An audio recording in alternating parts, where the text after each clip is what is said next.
മഹാലക്ഷ്മി സീരിയലിൻ്റെ പുതിയൊരു എപ്പിസോഡിൻ്റെ പ്രമുഖ വിശേഷങ്ങളിലേക്ക് എല്ലാവർക്കും സ്വാഗതം. അങ്ങനെ നമ്മളുടെ മഞ്ജുവും സാഹറും അമ്പലത്തിൽ നിന്ന് പോയതിനു ശേഷം മഹാലക്ഷ്മി ആണെങ്കിൽ വളരെ വിഷമത്തോടുകൂടി മഞ്ജുവിനെ തിരിഞ്ഞു നോക്കുന്നുണ്ട്. ആ സമയത്ത് മഞ്ജുവും സങ്കടത്തോടുകൂടി ഇങ്ങനെ തിരിഞ്ഞു നോക്കി പോകുന്നുണ്ടെങ്കിലും മഹാലക്ഷ്മി അവരെ തിരിച്ചു വിളിക്കാനോ സമാധാനിപ്പിക്കാനോ ഒന്നും നിൽക്കണില്ല.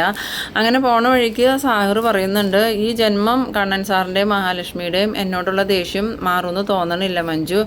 എന്തായാലും നമ്മളതൊന്നും കാര്യമാക്കണം, നമുക്ക് നമ്മളുടെ കാര്യം നോക്കി ജീവിക്കാന്നൊക്കെ പറയണം. ആ സമയത്ത് മഞ്ജു പറയുന്നുണ്ട്, അങ്ങനെയൊന്നുമില്ല സാഹറേട്ട, ഏടത്തി പറഞ്ഞത് കേട്ടില്ലേ, എന്നെ ഒരിക്കലും കരയിപ്പിക്കരുതെന്ന്. അതുകൊണ്ട് തന്നെ സാഹറേട്ടൻ എന്നെ നല്ലോണം നോക്കുന്നുണ്ടെന്നും സ്നേഹിക്കുന്നുണ്ടെന്നും മനസ്സിലായി കഴിഞ്ഞാൽ ഏട്ടത്തിയും ഏട്ടനും എന്തായാലും നമ്മളോട് പൊറുക്കും, നമ്മളെ അംഗീകരിക്കുകയും ചെയ്യുമെന്ന് പറഞ്ഞു. ആ സമയത്ത് സാഗർ പറയുന്നുണ്ട്, അതൊക്കെ ഇനി എന്ന് നടക്കാനാ മഞ്ജു, എന്തായാലും അതിന് കുറച്ച് സമയം എടുക്കും, അതുവരെ സാഗറേട്ടൻ ക്ഷമിക്കുന്നു പറയുന്നു. പിന്നീട് മഹാലക്ഷ്മി മനസ്സിൽ വിചാരിക്കുന്നുണ്ട്, മഞ്ജുവിനോട് അത്രയും മോശമായിട്ടൊന്നും സംസാരിക്കണ്ടായിരുന്നു. എന്തായാലും മഞ്ജുവിന് സാഹർ എത്രത്തോളം നോക്കുന്നുണ്ടെന്നൊക്കെ നോക്കിയിട്ട് അവരോട് എന്തെങ്കിലും ഒരു കനിവ് കാണിക്കാൻ കണ്ണേട്ടനോട് പറയാമെന്നൊക്കെ വിചാരിച്ചുകൊണ്ട് കൈകൂപ്പി നിന്ന് പ്രാർത്ഥിക്കുന്നത് മഞ്ജുവിന് നല്ലൊരു ജീവിതം കൊടുക്കണേ, മഞ്ജുവിൻ്റെ കണ്ണിനി ഒരിക്കലും നിറയാൻ ഇടവരുത്തല്ലേ ഭഗവാനെ എന്നൊക്കെ പറഞ്ഞു തന്നെയാണ് പ്രാർത്ഥിക്കണേ. പിന്നീട് സാഗറിന് നല്ല സ്വഭാവം കിട്ടാനും അതുപോലെ കണ്ണൻ്റെ കാലിന് ചലനശേഷി വീണ്ടും കിട്ടാനും എത്രയും പെട്ടെന്ന് കണ്ണേട്ടനെ എഴുന്നേറ്റ് നടക്കാനൊക്കെ പറ്റണേ എന്നൊക്കെ പറഞ്ഞ് പ്രാർത്ഥിക്കുന്നുണ്ട്.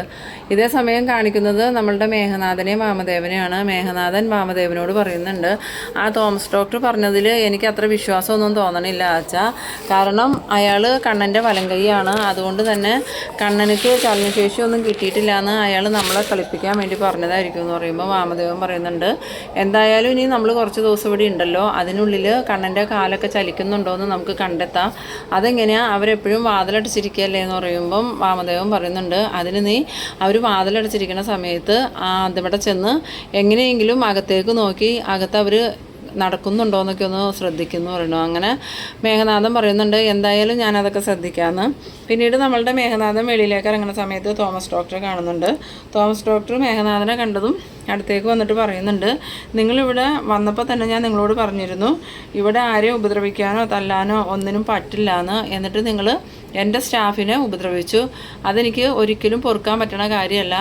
ഇപ്രാവശ്യത്തേക്ക് ഞാൻ വെറുതെ വിടുക, ഇനി സാഗറിൻ്റെ നേരെ എന്തെങ്കിലും ഒരു ആക്രമണം നിങ്ങളുടെ ഭാഗത്തു നിന്ന് ഉണ്ടായിട്ടുണ്ടെങ്കിൽ ഉറപ്പായിട്ടും അച്ഛനെയും മോനെയും ഞാനിവിടുന്ന് പറഞ്ഞു വിടുമെന്ന് പറയുന്നു. ആ സമയത്ത് മേഘനാഥൻ പറയുന്നുണ്ട്, ഡോക്ടറെ അവൻ എന്നോട് ചെയ്ത ചതി എന്താണെന്ന് ഡോക്ടർക്ക് അറിയില്ലേ എന്ന് ചോദിക്കുമ്പം ഡോക്ടർ പറയുന്നുണ്ട്, അതിലും വലിയ ചതിയല്ലേ നീ നിൻ്റെ മുറപ്പെണ്ണിനോട് ചെയ്തത്, എല്ലാ ചരിത്രങ്ങളും എനിക്കറിയാം, അതുകൊണ്ട് നീ ഒരുപാട് ന്യായീകരിക്കാനൊന്നും നിൽക്കണ്ടെന്ന് പറയുന്നു. ആ സമയത്ത് മേഘനാഥനക്ക് പിന്നെ എന്ത് പറയണമെന്നറിയില്ല. പിന്നീട് കാണിക്കുന്നത് നമ്മളുടെ കണ്ണനെയും മഹാലക്ഷ്മിനെയാണ്.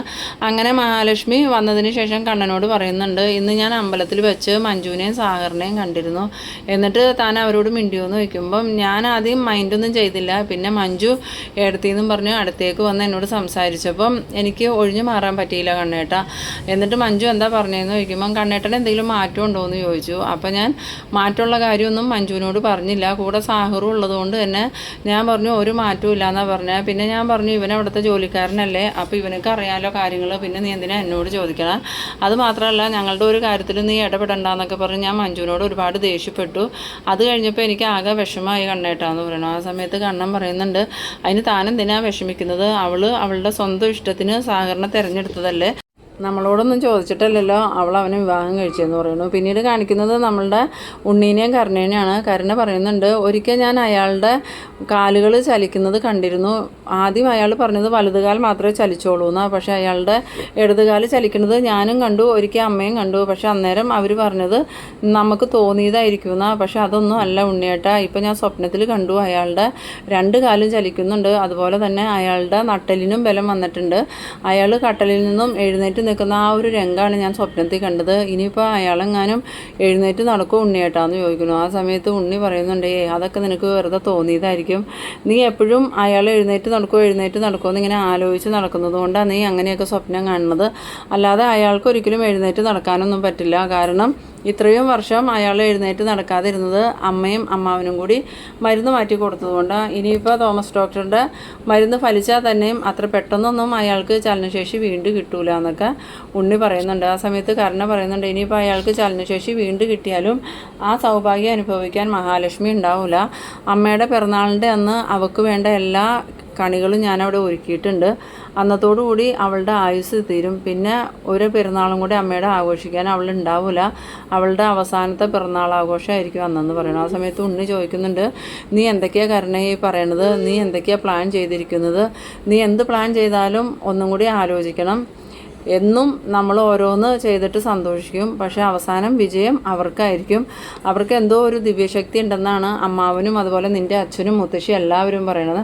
അതുകൊണ്ട് തന്നെ നീ അവരെ ഉപദ്രവിക്കാൻ നോക്കുന്നത് തിരിച്ച് നിനക്ക് തന്നെ വരാതെ നീ നോക്കിക്കൊള്ളണം എന്ന് പറയുമ്പം കരുണ പറയുന്നുണ്ട്, അതിന് ഞാൻ ഉണ്ണിയേട്ടനല്ലല്ലോ, എനിക്കറിയാം എന്തൊക്കെ കാര്യങ്ങൾ എങ്ങനെയൊക്കെ ചെയ്യണമെന്ന്. ഒരിക്കലും എനിക്കത് ബാധിക്കില്ല. അതുപോലെ ഞാൻ കാര്യങ്ങൾ ഏർപ്പാട് ചെയ്തിട്ടുണ്ട്. ഇനി അമ്മയുടെ പിറന്നാൾ ദിവസം ഒന്ന് വന്ന് കിട്ടിയാൽ മതി, അന്നത്തോടുകൂടി അവളുടെ ജീവിതം ഇല്ലാണ്ടാവും എന്നൊക്കെ ഇങ്ങനെ കരുണ ഉണ്ണിയോട് പറയുന്നുണ്ട്.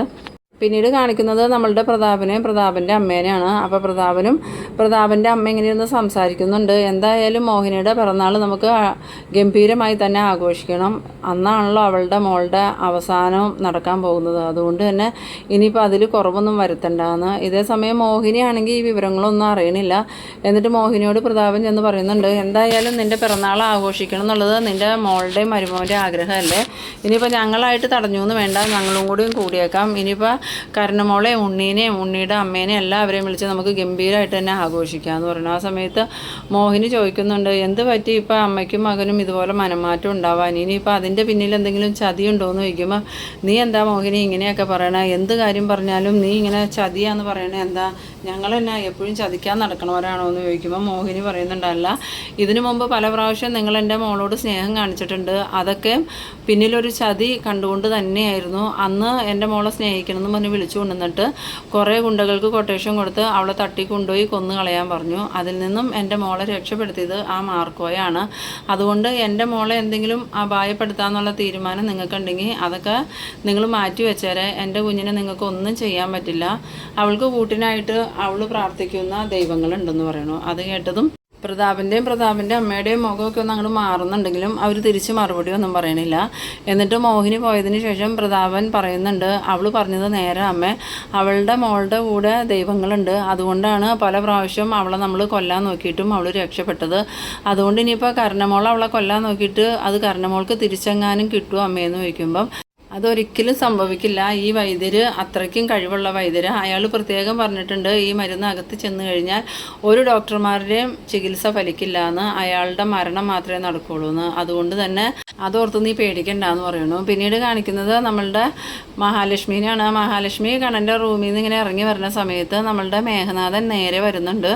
എന്നിട്ട് മേഘനാഥൻ വിചാരിക്കുന്നുണ്ട്, എന്തായാലും മഹാലക്ഷ്മിയുമായിട്ട് വഴക്കിട്ട് നിന്നിട്ട് കാര്യമില്ല, കണ്ണൻ്റെ കാലുകൾ ചലിക്കുന്നുണ്ടോയെന്ന് അറിയണമെങ്കിൽ മഹാലക്ഷ്മിയായിട്ടൊരു സൗഹൃദം സ്ഥാപിച്ചാലേ പറ്റുള്ളൂ. അങ്ങനെ മനസ്സിൽ വിചാരിച്ചുകൊണ്ട് മേഘനാഥൻ മഹാലക്ഷ്മിയുടെ അടുത്തേക്ക് ചെല്ലുമ്പോൾ മഹാലക്ഷ്മി മേഘനാഥനെ കാണുന്നുണ്ട്. അന്നേരം മഹാലക്ഷ്മി മനസ്സിൽ വിചാരിക്കുന്നുണ്ട്, ഈ അസുരൻ ഇപ്പോൾ എന്തിനായിരിക്കുമോ തൻ്റെ അടുത്തേക്ക് വന്നെ, ഇനി വല്ല ഉപദ്രവിക്കാനും ആയിരിക്കുമോ എന്നൊക്കെ ഓർത്തിങ്ങനെ ചുറ്റിനും നോക്കുന്നുണ്ട്. ആ സമയത്ത് മേഘനാഥൻ്റെ അടുത്തേക്ക് എന്നിട്ട് മഹാലക്ഷ്മി എവിടെ പോവാന്ന് ചോദിക്കുമ്പം അതെന്തിനാ നീ അറിയണേന്ന് ചോദിക്കണം. അല്ല മഹാലക്ഷ്മിനെയും കണ്ണനെയും ഞാൻ ഒരുപാട് ദ്രോഹിച്ചിട്ടുണ്ട്, പക്ഷേ മഞ്ജു എന്നോട് ഒരിക്കലും ഇതുപോലൊരു ചതി ചെയ്യുമെന്ന് ഞാൻ വിചാരിച്ചില്ല എന്ന് പറയുന്നു. ആ സമയത്ത് മഹാലക്ഷ്മി പറയുന്നുണ്ട്, എല്ലാവരെയും ചതിക്കുന്ന നിനക്കും ചതി പറ്റിയില്ലേ, അത് ദൈവത്തിൻ്റെ നിശ്ചയമെന്ന് പറയുമ്പോൾ മേഘനാഥൻ പറയുന്നുണ്ട്, ഞാൻ അവളെ എൻ്റെ ജീവനേക്കാൾ ഉപരി സ്നേഹിച്ചു, പക്ഷേ അവളത് മനസ്സിലാക്കിയില്ല എന്ന് പറയുമ്പം മഹാലക്ഷ്മി പറയുന്നുണ്ട്, നീ മഞ്ജുവിനെ സ്നേഹിച്ചതിനെക്കുറിച്ചൊന്നും നീ കൂടുതൽ സംസാരിക്കണ്ട, നീ സ്നേഹിച്ചതൊക്കെ ഞങ്ങൾക്കറിയാം, നീ സ്നേഹിച്ചത് മഞ്ജുവിനെ അല്ല, മഞ്ജുവിന് കിട്ടാൻ പോകുന്ന കണ്ണേട്ടൻ്റെ സ്വത്തുക്കൾ മാത്രം. അതുകൊണ്ടാണല്ലോ വിവാഹത്തിന് മുമ്പ് നിനക്ക് കാമുകിയും കുഞ്ഞൊക്കെ ഉണ്ടായത്. ഒരു കാമുകിയൊന്നും അല്ലല്ലോ, നിനക്ക് ഒരുപാട് കാമുകിമാരുണ്ട്. അത് മനസ്സിലാക്കിയതുകൊണ്ടാണ് ഞാനും കണ്ണേട്ടനും നിന്നെ വിവാഹം കഴിക്കുന്നതിൽ നിന്നും മഞ്ജുവിനെ പിന്തിരിപ്പിച്ചത്. അന്ന് അവൾക്കത് മനസ്സിലായില്ല. എന്നാലും പിന്നീട് മനസ്സിലായപ്പം അവൾ വീണ്ടും ചതിവിലേക്കാണ് പോയത്. അവൾക്ക് നിൻ്റെ സ്വഭാവം മനസ്സിലായപ്പോൾ തിരിച്ച് ഞങ്ങളുടെ അടുത്തേക്ക് വരാനുള്ളതിന് അവൾ ആ സാഹറിൻ്റെ ഒപ്പം പോയി. എന്തായാലും അവളുടെ ജീവിതം ഇനി അവൾ തന്നെ നോക്കട്ടെ എന്ന് പറയണു. ആ സമയത്ത് മേഘനാഥൻ കണ്ണനക്ക് ഇപ്പം എങ്ങനെയുണ്ട്, മാറ്റമൊക്കെ ഉണ്ടോ എന്ന് ചോദിക്കുമ്പം കണ്ണേട്ടൻ്റെ മാറ്റം നീ അറിയണേ എന്തിനാ, അതൊന്നും നീ അറിയേണ്ട കാര്യമില്ല എന്ന് പറഞ്ഞ് ദേഷ്യപ്പെട്ടുകൊണ്ട് മഹാലക്ഷ്മി അങ്ങോട്ട് പോകുന്നുണ്ട്. പിന്നീട് നമ്മളുടെ കണ്ണനും അനന്തവും റൂമിലിരിക്കുകയാണ്. അപ്പോൾ റൂമിൻ്റെ ഡോറൊക്കെ അടച്ചിട്ടേക്കാണ്. ആ സമയത്ത് നമ്മളുടെ മേഘനാഥൻ അങ്ങോട്ട് വരുന്നുണ്ട്. എന്നിട്ട് റൂമിൻ്റെ അവിടെ നിൽക്കുമ്പം അകത്ത് നിന്ന് അനന്തുവിൻ്റെയും കണ്ണൻ്റെയും സംസാരം ചെറിയ രീതിയിൽ കേൾക്കുന്നുണ്ട്. പക്ഷേ മേഘനാഥനക്ക് അവരെന്താ പറയണേന്നൊന്നും ക്ലിയർ ആവണില്ല. എന്നിട്ട് അവൻ ആ കീ ഹോളിൽ കൂടെ അകത്തേക്ക് നോക്കുന്ന സമയത്ത് നമ്മളുടെ അനന്തു ആണെങ്കിൽ കണ്ണൻ്റെ അടുത്തിരിക്കുന്നുണ്ട്. കണ്ണനാണെങ്കിൽ കണ്ണൻ്റെ ഇടതുകാലും വലതുകാലും പതിയെ ഉയർത്തുകയും താഴ്ത്തുകയും ചെയ്യുന്ന ആ ഒരു കാഴ്ച നമ്മളുടെ മേഘനാഥൻ കാണാനുണ്ടോ. ആ കാഴ്ച കണ്ടതും മേഘനാഥനാണെങ്കിൽ ആകെ ഷോക്കായി പോകുന്നുണ്ട്. തോമസ് ഡോക്ടർ പറഞ്ഞതനുസരിച്ച് കണ്ണൻ്റെ കാലിന് ചലനമൊന്നും കിട്ടിയിട്ടില്ല എന്നുള്ള വിശ്വാസത്തിലായിരുന്നു മേഘനാഥനും വാമദേവനും അതുപോലെ പ്രതാപനും എല്ലാവരും ഇരുന്നത്.